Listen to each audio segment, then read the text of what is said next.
Welcome to జనం మాట. నేను మీ చంద్ర. ఎన్నికలు కూడా అయితే కూసింది. అనుకున్న తేదీల కంటే ఎన్నికలు లేటుగా జరగబోతున్నాయి ఏపీలో. అయితే అనుకున్న తేదీ ఏంటంటే మొదటి విడతలో జరగడానికి ఏప్రిల్ 19 తేదీ ఎన్నికలు జరగనున్నాయి. అయితే ఏప్రిల్ 19 కాస్త మే 13వ తేదీ ఎన్నికలు జరగనున్నట్లు మనకు తెలుస్తుంది. అయితే ఎన్నికలు తేదీ పోస్ట్ పోన్ కావడంతో జగన్మోహన్ రెడ్డి గారు కూడా ప్రజల్లో ఎక్కువ రోజులు ఉండాలన్న నినాదంతో బస్ యాత్ర పేరుతో బస్ యాత్రను ప్రారంభించబోతున్న జగన్మోహన్ రెడ్డి ఈ నెల 27వ తేదీ నుంచి దాదాపు 21 రోజులు జనాల్లో ఉండాలని చెప్పి 25 పార్లమెంట్ నియోజకవర్గాలు చుట్టేసి దాదాపు మ్యాక్సిమం 175 నియోజకవర్గాల్లో వీలైన చుట్టేసి తర్వాత మిగిలిన సభలు పెట్టుకునే అవకాశం ఉందని మనకు తెలుస్తుంది. తాడేపల్లి తన నివాసంలో పార్టీలోని ముఖ్య నేతలతో జగన్మోహన్ రెడ్డి గారు సమావేశమయ్యారు. ఈ సమావేశంలో ఈ నిర్ణయాలు తీసుకున్నట్లు మనకు తెలుస్తుంది. మరి ఏదేమైనప్పటికీ ప్రజల్లో ఎక్కువ రోజులు ఉండాలి, మేమంతా సిద్ధమే అంటూ జగన్మోహన్ రెడ్డి గారు బస్ యాత్రలు మొదలు పెట్టబోతున్నాడు. అంటే ఇప్పటి వరకు జగన్మోహన్ రెడ్డి గారు సిద్ధం పేరుతో 4 సభలు నిర్వహించారు.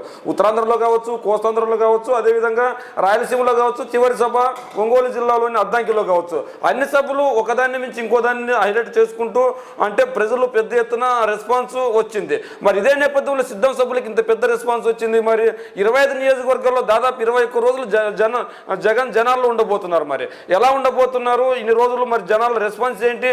మరి ఇన్ని రోజులు వైఎస్ఆర్ కాంగ్రెస్ పార్టీకి అడ్వాంటేజ్ ఏంటంటే ప్రభుత్వంలో జగన్మోహన్ రెడ్డి గారు ఉన్నారు, అధికారంలో ఉన్నారు, భయపడి వచ్చారని ప్రతిపక్షాలు చెప్పబోతున్నాయి. మరి ఇప్పుడు ప్రభుత్వం జగన్మోహన్ రెడ్డి గారు అధికారంలో లేడు, ఆపద్ధర్మ ముఖ్యమంత్రిగా ఉన్నారు. మరి ఈ నేపథ్యంలో ఖచ్చితంగా జగన్మోహన్ రెడ్డి గారు జనాల్లో కనుక వెళ్తే ఎటువంటి రెస్పాన్స్ ఉంటుంది? అది కూడా బస్సు యాత్ర. బస్సు యాత్ర అంటే జనాలు కూడా దగ్గర నుంచి చూసే అవకాశం వస్తుంది.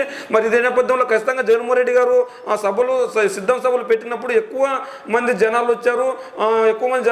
ఎక్కడికక్కడ ట్రాఫిక్ జామ్స్ అయిపోయాయి. మరి జగన్మోహన్ రెడ్డి గారు నిజంగా జనాల్లోకి వెళ్తే పరిస్థితి ఏ విధంగా ఉంటుంది? ఏ విధంగా కంట్రోల్ చేస్తారు? వీళ్ళ ప్రణాళికలు ఏంటి?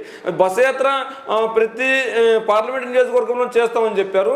అంటే 21 రోజులు దాదాపు 25 పార్లమెంట్ నియోజకవర్గాలు ఉంటే 21 రోజులు బస్ యాత్ర చేస్తామన్నారు. అంటే ఒక పార్లమెంట్ పరిధిలో ఒక సభ పెడతారా, లేదంటే ఒక పార్లమెంట్లో ఉంటారా, లేదంటే ఒక రోజు ఒక పార్లమెంట్లో మొత్తం అంటే ఒక పార్లమెంట్లో 7 నియోజకవర్గాలు ఉంటే ఆ 7 నియోజకవర్గాల్లో జగన్మోహన్ రెడ్డి గారు చుట్టేస్తారా అన్నవి కూడా మనకి ఇప్పుడు ఇట్లాంటి ప్రశ్నలు లేవనెత్తాల్సి వస్తుంది. మరి ఏదేమైనప్పటికీ జగన్మోహన్ రెడ్డి గారు ఎన్నికలు కూడా లేట్ కావడంతో జనాల్లో ఉండాలి, ఖచ్చితంగా జనాల మనసును గెలుచుకోవాలి. ఇన్నాళ్ళు ముఖ్యమంత్రిగా ఉండి జనాలు దగ్గరికి వెళ్ళలేకపోయాను, జనాలు సమస్యలు తెలుసుకోలేకపోయాను. ఇప్పుడు కనుక అవకాశం వచ్చింది, ఖచ్చితంగా ఎన్నికలు కూడా లేట్ కాబోతున్నాయి. ఇప్పుడు జనాల్లోకి వెళ్తే ఏ విధంగా రెస్పాన్స్ ఉంటుందని పార్టీ నేతలతో చర్చించిన తర్వాత పార్టీ నేతలందరూ బస్ యాత్ర చేస్తే బాగుంటుందని జగన్మోహన్ రెడ్డి గారికి సూచనలు చేసినట్లున్నారు.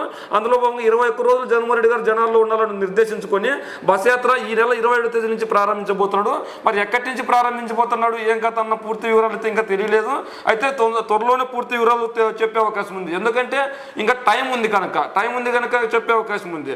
మరి అయితే ఈ నెల 27వ తేదీ నుంచి బస్ యాత్ర ప్రారంభించబోతున్నట్లు మనకి తెలుస్తుంది. మరి జగన్మోహన్ రెడ్డి గారు బస్ యాత్ర ప్రారంభించడాన్ని మీరు ఎలా చూస్తున్నారో మీ కామెంట్ రూపంలో తెలియజేయండి.